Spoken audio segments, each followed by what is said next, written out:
എല്ലാവർക്കും നമസ്കാരം. Deepavali special റവലഡുവിൻ്റെ recipe ആയിട്ടാണ് ഇന്ന് ഞങ്ങൾ വന്നിട്ടുള്ളത്. വളരെ പെട്ടെന്ന് തന്നെ തയ്യാറാക്കി എടുക്കാൻ പറ്റിയിട്ടുള്ളൊരു റെസിപ്പിയാണ് ഈ റവലഡുവിൻ്റേത്. അപ്പോൾ ഈ ദീപാവലിക്ക് എല്ലാവരും ഈ ഒരു സ്വീറ്റ് തയ്യാറാക്കി നോക്കുക. ഇതുപോലെ തന്നെ ദീപാവലിക്ക് തയ്യാറാക്കാനായിട്ട് ഗുലാബ് ജാമുൻ, സീയം, മൈസൂർ പാക്ക് ഇതിൻ്റെയൊക്കെ റെസിപ്പീസ് പോസ്റ്റ് ചെയ്തിട്ടുണ്ട്. അതൊന്നും കാണാത്തവർ ഒന്ന് കാണുക. അതിൻ്റെയൊക്കെ ലിങ്ക് ഡിസ്ക്രിപ്ഷൻ ബോക്സിൽ കൊടുക്കാം. എല്ലാവരും അതൊന്ന് കണ്ടു നോക്കുക. അപ്പോൾ എങ്ങനെയാണ് ഈ റവ ലഡു തയ്യാറാക്കിയെടുക്കുന്നത് നോക്കാം. അപ്പോൾ വീഡിയോ മുഴുവനും കാണുക. കണ്ട് ഇഷ്ടമാവുകയാണെങ്കിൽ ലൈക്ക് ചെയ്യാൻ മറക്കരുത്. അതുപോലെ ഇതുവരെ സബ്സ്ക്രൈബ് ചെയ്യാത്തവർ വീഡിയോ കാണുന്നുണ്ടെങ്കിൽ പ്ലീസ് സബ്സ്ക്രൈബ്. അതിനടുത്തുള്ള ബെല്ലൈക്കൺ പ്രസ് ചെയ്ത് അതിൽ ഓൾ എന്നുള്ള ഓപ്ഷൻ തന്നെ തിരഞ്ഞെടുക്കുക. അപ്പോൾ മാത്രമേ അടുത്ത വീഡിയോ അപ്ലോഡ് ചെയ്യുമ്പോൾ നിങ്ങൾക്ക് കറക്റ്റായിട്ട് നോട്ടിഫിക്കേഷൻ കിട്ടുള്ളൂ. ഇനി നമുക്ക് എങ്ങനെയാണ് റവ ലഡു ഉണ്ടാക്കിയെടുക്കുന്നതെന്ന് നോക്കാം. റവ ലഡു തയ്യാറാക്കാനായിട്ട് ഇവിടെ എടുത്തിട്ടുള്ളത് 1/2 കിലോ റവയാണ്. ഇതിന് വേണ്ടിയിട്ട് നമുക്ക് 1/2 കിലോ പൊടിച്ച പഞ്ചസാര കൂടി വേണം. അതേ പാത്രത്തിലേക്ക് തന്നെ പഞ്ചസാര എടുക്കാൻ വേണ്ടിയിട്ട് ഇവിടെ ഇപ്പോൾ ഈ ജാറിൽ തന്നെയാണ് പഞ്ചസാര വെച്ചിട്ടുള്ളത്. റവ എടുത്തതിന് ശേഷം അതിലേക്ക് നമുക്ക് ഈ പഞ്ചസാര മാറ്റാം. പിന്നെ വേണ്ടത് 1/2 മുറി തേങ്ങയാണ്. ഇതിപ്പോൾ ജസ്റ്റ് എണ്ണയൊന്നും ഒഴിക്കാതെ ഒന്ന് ഫ്രൈ ചെയ്തെടുത്തിട്ടുള്ളതാണ്. അതിൻ്റെ ഒരു വെള്ളം വലിയുന്നത് വരെ ഫ്രൈ ചെയ്തെടുത്തു. പിന്നെ വേണ്ടത് ഒരു 4 ടേബിൾ സ്പൂൺ നെയ്യാണ്. പിന്നെ നമുക്ക് അണ്ടിപ്പരിപ്പ്, അതുപോലെ കിസ്മിസൊക്കെ എടുത്ത് വെച്ചിട്ടുണ്ട്. ആദ്യം നമുക്കിതിലേക്ക് ഒരു 2 ടേബിൾ സ്പൂൺ നെയ്യ് ഒഴിച്ചു കൊടുക്കാം. ഇനി നെയ്യ് ഒന്ന് ചൂടാവട്ടെ. അതിനുശേഷം നമുക്ക് ഈ അണ്ടിപ്പരിപ്പും കിസ്മിസൊക്കെ ഒന്ന് ഫ്രൈ ചെയ്യണം. അപ്പോൾ നെയ്യ് ചൂടായിട്ടുണ്ട്. ഇതിലേക്ക് അണ്ടിപ്പരിപ്പും അതുപോലെ അണ്ടിപ്പരിപ്പ് ഇത്തിരി ആവുമ്പോൾ അതിലേക്ക് കിസ്മിസും കൂടെ ചേർത്ത് കൊടുത്തിട്ടുണ്ട്. നമുക്ക് നന്നായിട്ടൊന്ന് ഫ്രൈ ചെയ്തെടുക്കാം.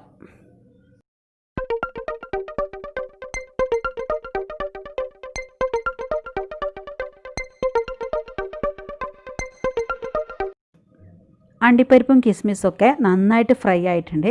ഇനി ഇതിലേക്ക് നമ്മൾ എടുത്ത് വെച്ചിട്ടുള്ള 1/2 കിലോ റവ ചേർത്ത് കൊടുക്കുകയാണ്. നമുക്കൊന്ന് മിക്സ് ചെയ്തെടുക്കാം. ഇനി ഇത് നമുക്ക് നന്നായിട്ട് ഇളക്കി കൊടുത്തൊന്ന് ഫ്രൈ ചെയ്തെടുക്കാം. അപ്പോൾ നമുക്കിത് ഫ്രൈ ചെയ്തെടുക്കുമ്പോൾ ഗ്യാസ് ഒന്ന് മീഡിയം ഫ്ലെയിമിലേക്ക് മാറ്റി കൊടുക്കാം. കാരണം അതല്ലെങ്കിൽ പെട്ടെന്ന് തന്നെ കരിഞ്ഞു പോകാനും അടിയിൽ പിടിക്കാനൊക്കെ ചാൻസ് ഉണ്ട്. പിന്നെ ഇത് ഫ്രൈ ചെയ്തെടുക്കുമ്പോൾ ശ്രദ്ധിക്കേണ്ടത് ഇതിൽ നമ്മൾ അധികം ഫ്രൈ ചെയ്യാൻ പാടില്ല. ചെറുതായിട്ടൊന്ന് ഫ്രൈ ചെയ്തെടുത്താൽ മതി. ഇതിൻ്റെ കളറൊന്നും മാറി വരാൻ പാടില്ല. ജസ്റ്റ് ഒന്ന് ഫ്രൈ ചെയ്തെടുക്കുക.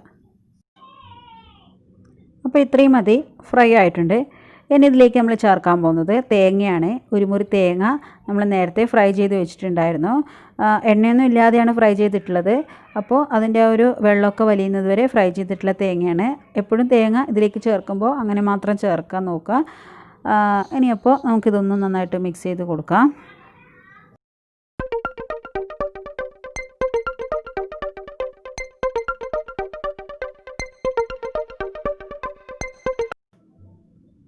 അപ്പോൾ ഇതൊന്ന് ലോ ഫ്ലെയിമിൽ വെച്ചിട്ട് നമുക്ക് ഈ നെയ്യ് ഒന്ന് ചൂടാവാൻ വേണ്ടി വയ്ക്കാം.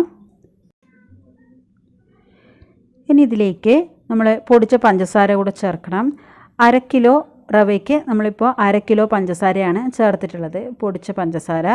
നമുക്ക് നന്നായിട്ട് മിക്സ് ചെയ്യാം. ഇത് ഇനി നന്നായിട്ടൊന്ന് ഇളക്കിക്കൊണ്ടേയിരിക്കാം. ഇത് നമ്മൾ ഇനി ലോ ഫ്ലെയിമിൽ വെച്ചിട്ട് നന്നായിട്ട് മിക്സ് ചെയ്തുകൊണ്ടേ ഇരിക്കുക. അതൊന്ന് ആ ഒരു പാകത്തിന് വരുന്നത് വരെ ഒന്ന് മിക്സ് ചെയ്തുകൊണ്ടേ ഇരിക്കുക. അപ്പോൾ ലോ ഫ്ലെയിമിൽ തന്നെ വയ്ക്കുക, ഹൈ ഫ്ലെയിമിൽ വയ്ക്കാൻ പാടില്ല. ലോ ഫ്ലെയിമിൽ വെച്ചിട്ട് ഇതുപോലെ നന്നായിട്ടൊന്ന് മിക്സ് ചെയ്ത് കൊടുക്കുക.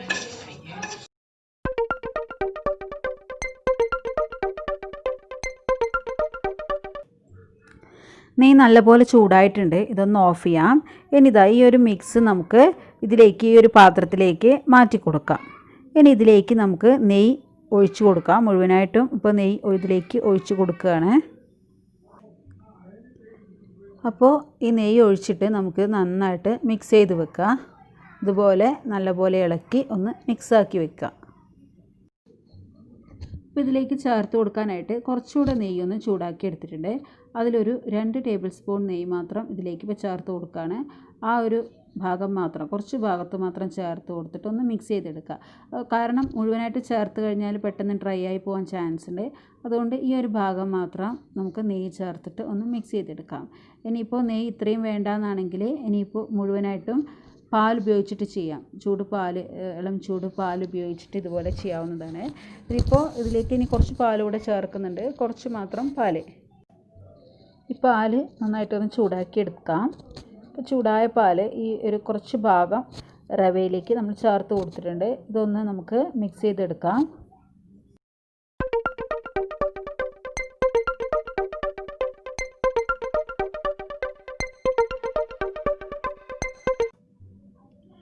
ഇതിലേക്ക് ഒരു കാര്യം കൂടി ചേർക്കാനുണ്ടായിരുന്നു, ഇത്തിരി ഏലക്കാപ്പൊടി. അപ്പോൾ ഇത്തിരി ഏലക്കാപ്പൊടിയും കൂടെ ചേർത്തിട്ട് ഇതൊന്ന് മുഴുവനായിട്ടൊന്ന് മിക്സാക്കി എടുക്കുന്നുണ്ട്. ഇനി ഇതാ ഈ ഒരു ഭാഗം നമ്മൾ പാല് ചേർത്തിട്ടുള്ളതാണ്. അതൊരു ഇളം ചൂടോടുകൂടെ തന്നെ നമ്മൾ ഉണ്ടയാക്കി എടുക്കണം. ഇതുപോലെ കുറച്ച് എടുക്കുക, അതിലേക്ക് നമുക്ക് ആവശ്യമുള്ള കിസ്മിസൊക്കെ എടുത്ത് വയ്ക്കുക. എന്നിട്ട് ഇതാ നന്നായിട്ട് പ്രസ് ചെയ്ത് കൊടുക്കണം. എന്നാൽ മാത്രമേ നമ്മുടെ റവ ലഡു നല്ല ലഡുവായിട്ട് നമുക്ക് കിട്ടുള്ളൂ. ഇതുപോലെ നന്നായിട്ട് പ്രസ് ചെയ്ത് കൊടുത്ത് നല്ല ഷേപ്പിൽ നമുക്ക് വേണ്ടുന്നത്ര വലുപ്പത്തിലെടുത്തിട്ട് ഇതുപോലെ ലഡു തയ്യാറാക്കിയെടുക്കാം. ഇതുപോലെ നമ്മളിപ്പോൾ പാലൊഴിച്ച് വെച്ചിട്ടുള്ള ഈ ഭാഗം മുഴുവനായിട്ട് ഉണ്ടാക്കിയെടുത്തതിന് ശേഷം ബാക്കി ഭാഗത്തൂടെ പാലൊഴിച്ചിട്ട് ഇതുപോലെ മിക്സ് ചെയ്യുക. ഇതുപോലെ തന്നെ നന്നായിട്ട് ഒന്ന് ഉണ്ട പിടിച്ച് ഉണ്ടാക്കിയെടുക്കുക.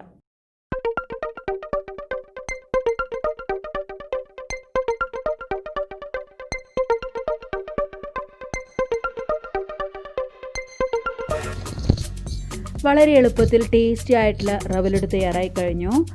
അപ്പോൾ ഈ ദീപാവലിക്ക് എല്ലാവരും ട്രൈ ചെയ്ത് നോക്കുമല്ലോ. ട്രൈ ചെയ്ത് നോക്കിയിട്ട് നിങ്ങളുടെ കമൻറ്റ്സ് അറിയിക്കാൻ മറക്കരുത്. Thank you.